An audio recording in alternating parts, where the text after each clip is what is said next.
মা হবার পর জীবনটা যেন একদম পাল্টে গেল।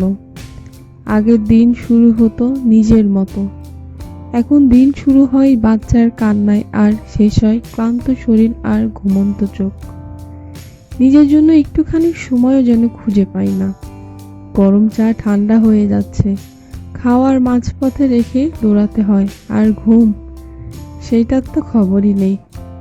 কখনো কখনো মনে হয় আমি কি নিজেকে হারিয়ে ফেলছি। আগে যে আমি সাজতাম, গান শুনতাম, এখন শুধু ভাবি ওর ঘুম হলো তো, ও খেয়েছে তো। সব কিছুই যেন এক ওকে ঘিরে, আর তাতেই যেন আমার পুরো পৃথিবী। তবুও কোথায় একটু শূন্যতা থেকে যায়, নিজের জন্য একটুখানি সময়ের, একটুখানি নিঃশ্বাসের। আজ ভাবলাম, না, আজকে আমি নিজের জন্য 5টা মিনিট রাখবো। সব কাজের ফাঁকে, সব দৌড়ঝাঁপের মাঝে, শুধু নিজের জন্য একটা গরম চা খাবো, চুপচাপ বসে থাকবো জানলার পাশে।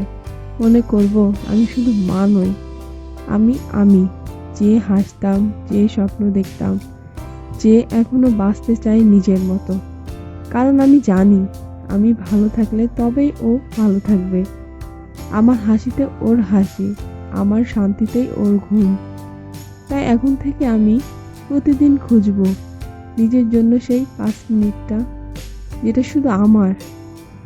মা হওয়া মানে নিজেকে হারিয়ে ফেলা নয়, বরং নতুন করে নিজের সাথে দেখা হওয়া।